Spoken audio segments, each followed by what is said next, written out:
warahmatullahi wabarakatuh. Perkenalkan, nama saya Ayu Langgari, mahasiswi Ilmu Hukum angkatan 2021. Baiklah, pada video kali ini saya akan menjawab pertanyaan soal ujian tengah semester mata kuliah Hak Kekayaan Intelektual, yang mana sebagai dosen mengampu adalah Ibu Marnia Ranya SHMH. Untuk tidak memperpanjang waktu, langsung saja kita simak video selengkapnya. Soal yang pertama yaitu sistem perlindungan hak cipta di Indonesia berdasarkan Undang-Undang Nomor 28 Tahun 2014 tentang hak cipta adalah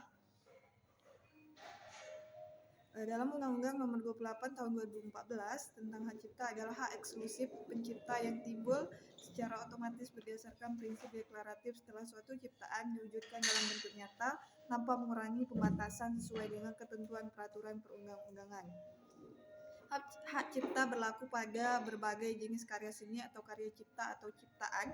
Ciptaan tersebut dapat mencakup puisi, drama, serta karya tulis lainnya, film, karya-karya koreografis berupa tari, balet, dan sebagainya, komposisi, musik, rekaman suara, lukisan, gambar patung, foto, perangkat lunak, komputer, siaran radio dan televisi, dan dalam yurisdiksi tertentu desain industri. Hak cipta merupakan salah satu jenis hak kekayaan intelektual, namun hak cipta berbeda secara mencolok dari hak kekayaan intelektual lainnya, seperti paten yang memberikan hak monopoli atas penggunaan invensi, karena hak cipta bukan merupakan hak monopoli untuk melakukan sesuatu, melainkan hak untuk mencegah orang lain yang melakukannya. Sebagaimana diberitakan dalam artikel DPR Dewan Perwakilan Rakyat, setujui perancangan Undang-Undang Hak Cipta menjadi Undang-Undang Nomor 28 Tahun 2014 tentang hak cipta.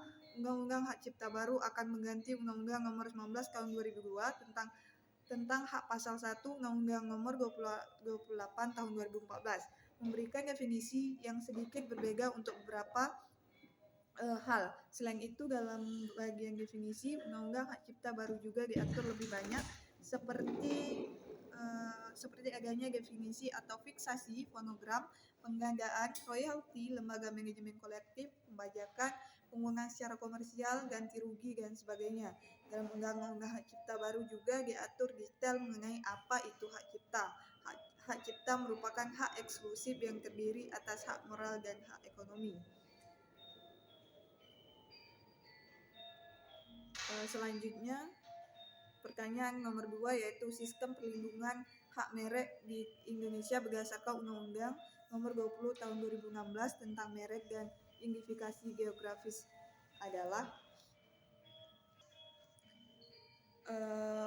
merek menurut Undang-Undang Nomor 20 Tahun 2016 tentang merek dan indikasi geografis adalah tanda yang dapat ditampilkan secara grafis berupa gambar, logo, nama, kata, huruf, angka, susunan warna dalam bentuk 2 dimensi dan atau 3 dimensi, suara, hologram atau kombinasi dari 2 atau lebih unsur tersebut untuk membedakan barang dan atau jasa yang diproduksi oleh orang atau badan hukum dalam kegiatan perdagangan barang dan atau jasa.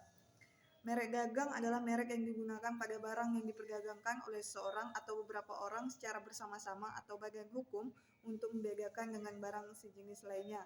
Merek jasa adalah merek yang digunakan pada jasa yang diperdagangkan oleh seorang atau beberapa orang secara bersama-sama atau badan hukum untuk membedakan dengan jasa sejenis lainnya. Merek kolektif adalah merek yang digunakan pada barang dan atau jasa dengan karakteristik yang sama mengenai sifat, ciri umum dan mutu barang atau jasa serta pengawasannya yang akan diperdagangkan oleh beberapa orang atau badan hukum secara bersama-sama untuk membedakan dengan barang dan atau jasa sejenis lainnya.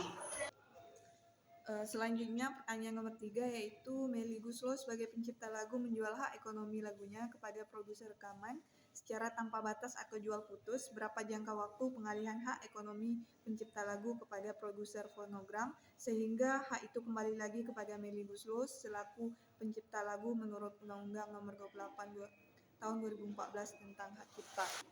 Jadi pada dasarnya pembentukan Undang-Undang Hak Cipta bermaksud untuk memberikan perlindungan hak kepada pencipta, pemegang hak cipta atau pemilik hak terkait yang hak ciptanya beralih kembali kepada pencipta pada saat perjanjian mencapai jangka waktu 25 tahun, termasuk membatasi pengalihan hak ekonomi dalam bentuk jual putus atau softleg yang tidak dikenal dalam sistem hukum Indonesia. konsep jual putus tersebut diciptakan sendiri oleh perusahaan rekaman atau label yang ini merampas hak-hak para pencipta seutuhnya. Padahal perlu diketahui hal-hal tersebut jelas-jelas melawan hukum. Untuk itu negara hadir dengan UU HC untuk melindungi para pencipta dan pemegang hak cipta dari kebengisan para pihak yang ingin merampas dan merebut hak-hak pencipta dan pemegang hak